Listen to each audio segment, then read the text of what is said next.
नमस्कार, this is GS Tripathi. Welcome to the Bharat stance.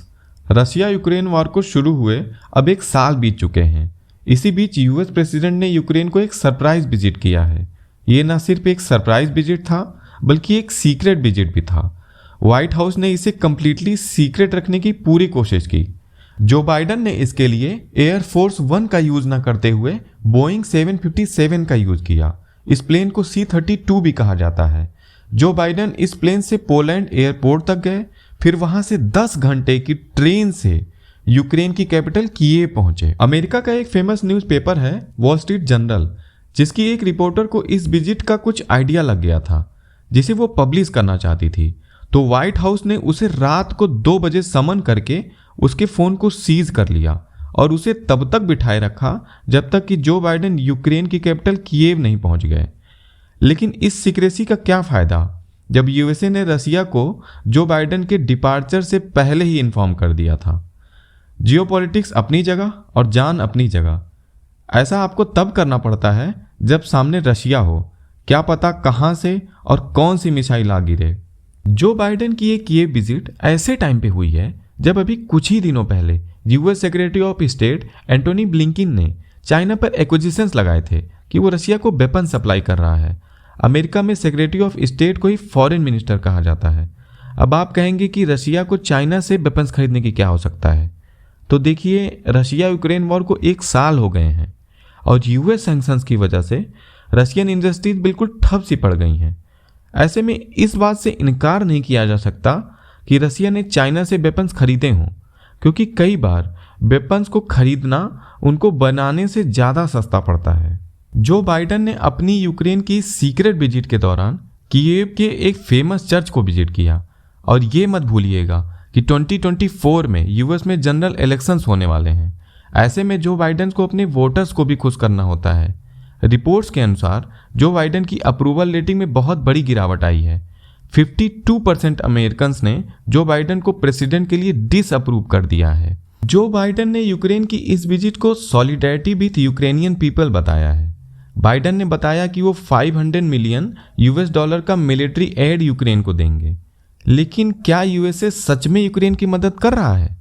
ये आपके सामने एक डेटा है कि रशिया यूक्रेन वॉर के शुरू होने से लेकर अब तक कितना फंड यूएसए ने यूक्रेन को दिया है और वो किस फॉर्म में है।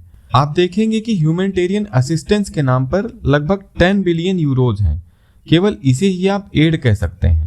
बाकी चाहे वो फाइनेंशियल या फिर मिलिट्री असिस्टेंस के नाम पे दिया गया फंड हो, दोनों एक प्रकार के लोन हैं जिसे बाद में यूक्रेन को वापस करना है। फाइनेंशियल असिस्टेंस के नाम पर दिया गया फंड वो है जिससे यूक्रेन को वापस अमेरिकन कंपनी से हथियार खरीदना है।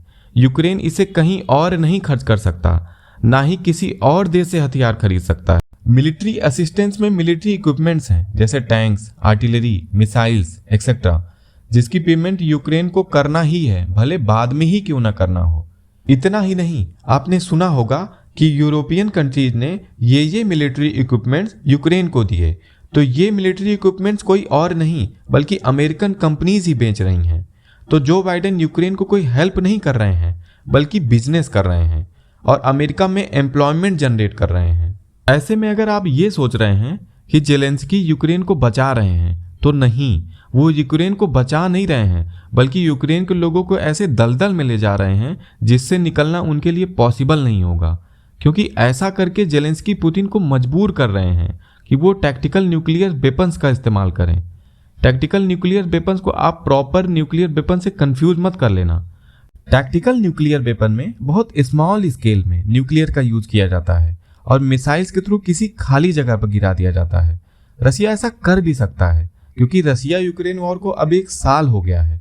पुतिन अब काफी हद तक फ्रस्ट्रेट हो चुके हैं। ऊपर से यूएस यूक्रेन को लगातार वेपन्स प्रोवाइड करता जा रहा है।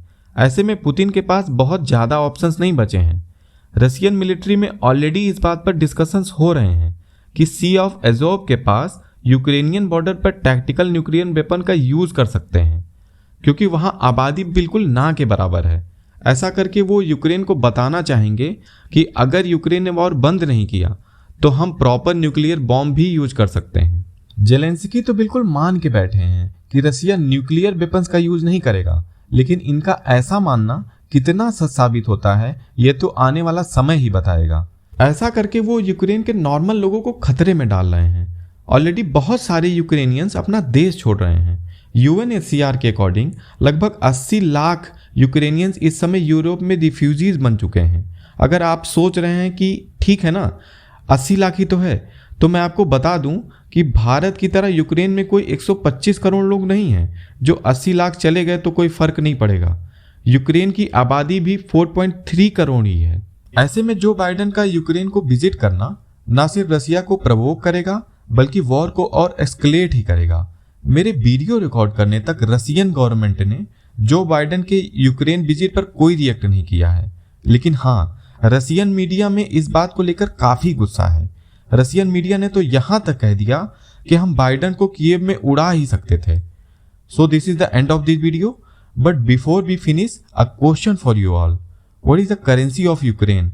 डॉलर, यूरो, रिविन्या, रूबल या फिर pound? Do let me know in the comment section. Feel free to comment. Thanks for watching.